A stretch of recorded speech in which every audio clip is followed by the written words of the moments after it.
તેલમાં હાલ જોવા જોઈએ તો સિંગ તેલના ભાવ 2475થી 2500 રૂપિયાના છે અને કપાસિયાના 2320થી લઈને 2350 રૂપિયાની હાલ માર્કેટ રહી છે.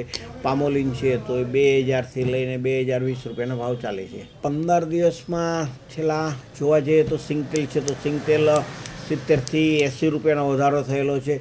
તો કપાસિયા છે તો કપાસિયામાં પણ બી 80થી 100 રૂપિયાનો વધારો થયેલો છે.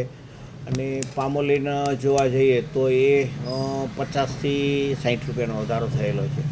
વધારા પાછળનું કારણ તો હાલ જો જોવા જઈએ તો વરસાદી સિઝન છે તો કાચા માલોની આવકો પણ બી ઓછી છે.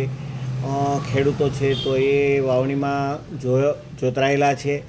એ સિવાય હવે માલોની મળતર ઓછી હોય તો ધીમે ધીમે મિલો પણ બી હવે બંધ થતી જાય છે.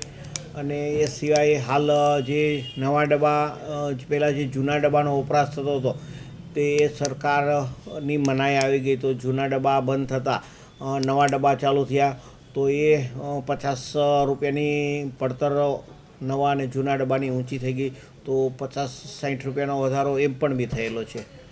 તહેવારોનો એવું તો કોઈ રીઝન હોતું નથી કે તહેવાર આવે એટલે ભાવ વધે. એ તહેવારો જે છે તો એ વરસાદી સિઝનમાં જ આવતો હોય છે. તો વરસાદની સિઝન હોય તો ખેડૂતો છે તો એ પોતાની વાવણી કાર્યમાં રોકાયેલા હોય તો કાચા માલોની મળતર ન હોય તો સ્વાભાવિક છે કે જે ડિમાન્ડ અને સપ્લાય ઉપર જ માર્કેટ ચાલતી હોય તો ત્યારે સપ્લાય ન હોય તો એ વધવાનું કારણ એક હોઈ શકે. આવનારા દિવસોમાં એવું લાગી રહ્યું છે કે આયાતી તેલો ઉપર પણ બી માર્કેટ આપણે અવલંબતું હોય છે. તો આવતા દિવસોમાં એવું લાગે છે કે આયાતી તેલો છે તો એ અહીંથી 50થી 75 રૂપિયા વધી શકે. જો આયાતી તેલો વધશે તો સ્વાભાવિક છે કે આપણે દેશી તેલો પણ બી વધે. એની ઉપર નિર્ભર આપણે અવલંબતા હોય તો દેશી તેલોમાં પણ બી વધારો આવી શકે આવતા દિવસોમાં.